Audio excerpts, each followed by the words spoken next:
தமிழ்நாட்டில் வரப்போற 2024 சட்டமன்ற தேர்தல் எப்படி தொடர் இருக்கும்? திமுக கூட்டணி 200 தொகுதியில ஜெயிக்கும், 200க்கு மேல ஜெயிக்கும். அதுதான் உறுதியா. வேணா இப்ப நம்ம பேசுற இந்த வீடியோவை தேர்தல் முடிவு வர்ற போது எல்லாரும் போட்டு பார்க்கட்டும். சவால் விட்டே சொல்றேன், உறுதியா ஜெயிக்கும், 200க்கு மேல ஜெயிக்கும். 200 பிளஸ் அப்படின்னு முதலமைச்சர் சொல்றாரு பாருங்க, அது உறுதியா நடக்கும். கூட்டணியில் ஏதாவது வெளியேறுவாங்க எதுக்கு அப்படின்னா அதுக்கெல்லாம் வாய்ப்பே இல்லைங்க தொடர். இது உறுதியான கூட்டணி.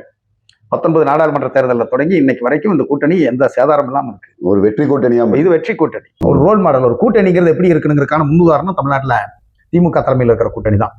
2.0 கன்ஃபார்ம் 2.0, அதுல ஒன்றும் சந்தேகமே இல்லை.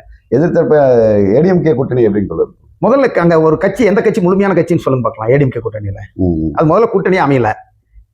அங்கிருந்து பிடிச்சி இழுத்து எல்லாம் இழுத்து மிரட்டி உருட்டி இழுத்து நான் மேடைக்கு வருவேன், நான் வரும்போது நீங்க எல்லாம் உட்காந்துருக்கணும்னு மோடி உத்தரவு போட்டு, அமித்ஷா உத்தரவு போட்டு அது எல்லாரும் வந்து உட்கார வச்சிருக்காங்க. முதல்ல அது கூட்டணியா? முதல்ல கட்சியே கிடையாதுங்க. அங்க எதுவுமே கட்சி கிடையாது. நீங்க அதிமுக கட்சின்னு நினைச்சிருக்கீங்களா? பொதுச் செயலாளரா எடப்பாடி பழனிசாமி நீடிக்கலாமா வேண்டாமாங்கிற வழக்கு இன்னும் நடந்துட்டு இருக்கு. ரெட்டலை குறித்த வழக்கு இன்னும் நடந்துட்டு இருக்கு. தேர்தலுக்கு ரெட்டலை என்ன வேணாலும் நடக்கலாம். தேர்தலில் ரெட்டலை இல்லாமல் போகலாம். எடப்பாடி பழனிசாமி முதலமைச்சராக்குறது பிஜேபிக்கு நோக்கம் இல்லை சார். அது அவனுடைய திட்டமே இல்லை. எடப்பாடி பழனிசாமி கொண்டு முதலமைச்சர் நாட்கள் உட்கார வைக்கிறக்கா பிஜேபி கவலைப்படுது? அதெல்லாம் கிடையவே கிடையாதுங்க. ஏடிஎம்கேங்கிற கட்சி முழுமையான கட்சியா இல்லை. இன்னும் அந்த கட்சியில விலகி நிற்கிற ஆட்கள் இருக்கிறாங்க. தினகரன் வேறொரு கட்சி பேர்ல தான் உள்ள வந்திருக்காரு. இது எடப்பாடி கூட சேர்றது தூக்கு போடுறதுக்கு சமன்னாரு. இப்ப அதான் நடந்துட்டு இருக்கு. இப்ப அதான் பண்ணிருக்காரு. இன்னும் கூட கொஞ்சம் அதை வலிமையா போட்டிருக்கிறாரு. தப்பிக்கிறதுக்கு வழி இல்லாத தூக்கு போட்டிருக்காரு. ஹாஸ்பிட்டலே போக வேண்டியது. ஆமா, அதே மாதிரி அன்புமணி கட்சி இருக்கு. அன்புமணி அது வழக்கில் நிக்குது. இன்னும் கேஸ். இப்ப எனக்கு தான் மாம்பழங்கிறாரு.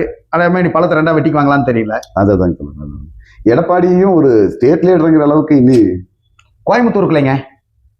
எடப்பாடி சொன்னா ஓட்டு போடுவாங்களா, வேலுமணி சொன்னா ஓட்டு போடுவாங்களா? இப்ப யார் சொன்னாலும் போட மாட்டாங்க. இப்ப அது உண்மை. யார் சொன்னாலும் போட மாட்டாங்க. அவங்களுக்கு போடுற ஓட்டு 10 பேர் போடுறாங்க. அந்த 10 பேர் எடப்பாடிக்கு போடுவாங்களா, வேலுமணிக்கு போடுவாங்களா? கோயம்புத்தூருக்குள்ள வேலுமணிக்கு தான் போடுவாங்க, எடப்பாடிக்கு போட மாட்டாங்க. அப்ப இவங்களுக்கு வந்து இவங்க எல்லாம் மாவட்ட தலைவர்கள் தான். இவங்களை யாரும் வந்து இப்ப வேலுமணி போய் மதுரையில் ஓட்டு கேட்டாருன்னு போடுவாங்களா? போட மாட்டாங்க. வேலுமணியை கோயம்புத்தூருக்கு வெளியில திருப்பூர்ல போய் கேட்டா விட மாட்டாரு. திருப்பூர்ல வேற ஒருத்தர் சொல்லணும். அதனால அது அப்படி அவங்களுக்கு ஸ்டேட் லீடரே கிடையாது. எடப்பாடி ஒரு ஸ்டேட் லீடர் கிடையாது. எடப்பாடி தலைவரே கிடையாது. திமுக சரியான எதிர்கட்சியே இந்த தேர்தலில் இல்ல.